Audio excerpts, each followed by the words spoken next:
Yo, what's up guys? Kali Politika ngayon guys, magbibigay lang ako ng reaction sa ginawa ni Senator Marcoleta sa Senate hearing about sa impeachment case ni VP Sara. Ito lang masasabi ko guys.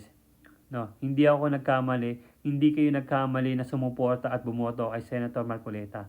Kita niyo quality ni Senator Marcoleta, mala Miriam Defensor Santiago. Tito Soto, Senator Tito Soto, ano nangyari? Talo sa motion. Risa Hontiveros, ano nangyari? Unprepared kay Senator Marcoleta. Medyo matalino talaga si Marcoleta, guys. Kaya wag niyong i-smallin yan. So, kaya ngayon, guys, very exciting ang Senate hearing. Pag nandiyan si Hontiveros, nandiyan si Senator Marcoleta, at nandiyan yung mga dilawan. Talagang kawawa kay Senator Marcoleta.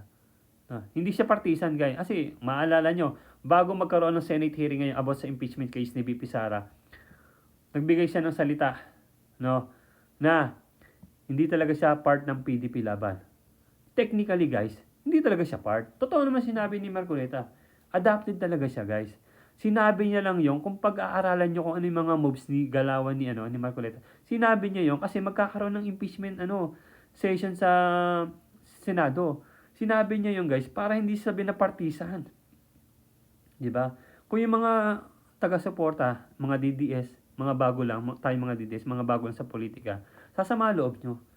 Kasi, ba't ganun si Marcoleta? Sinuporta namin, tapos biglang align sa ganyan. Pero ang decision niya ngayon, ano ang motion ngayon? I-dismiss ang impeachment case ni VP Sara. So, yung mga kapwa ko DDS dyan, no, okay magtampo. Okay lang magtampo. Bagay, hindi natin ganun talaga kasi, expected nyo kasi na straight to the point si Marcoleta Siyempre, ang politika, may laro guys. May laro lagi ang politika. Tandaan nyo guys, dati si BP Sara pati si Bongbong Marcos magkaalyado, ngayon hindi na. May laro ang politika. Ganon si Marcoleta guys. Matalino. Kaya niyang laruin ng politika para sa mga kalaban. Para sa mga sumusuway, no, sa konstitusyon. No. Hindi ka nagkamali, hindi ako nagkamali na suportahan at iboto si Senator Marcoleta. Abangan natin sa Senado ulit sa mga susunod na mga hearing si Senator Marcoleta at ang mga dilawan pati si Hontiveros, no? Lalo na kay Tito Soto. Mga ngamote sila, guys. Tapos isa pa, guys.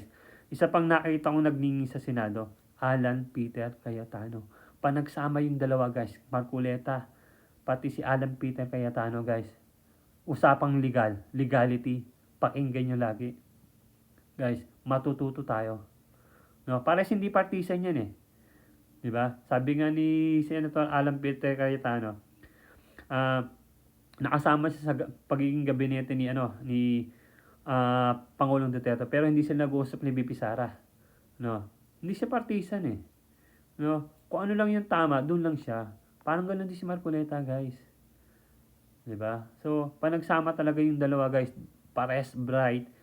Pagdating sa pagdating sa tanito sa constitution, pati legal terms, pares matalino sila hinubog ng panahon hinubog sa pagiging mambabatas. So, suportahan natin guys, Marcoleta, Alan Peter Cayetano at ang mga Duterte Black. Yun lang guys, Kali Politika. Peace yo.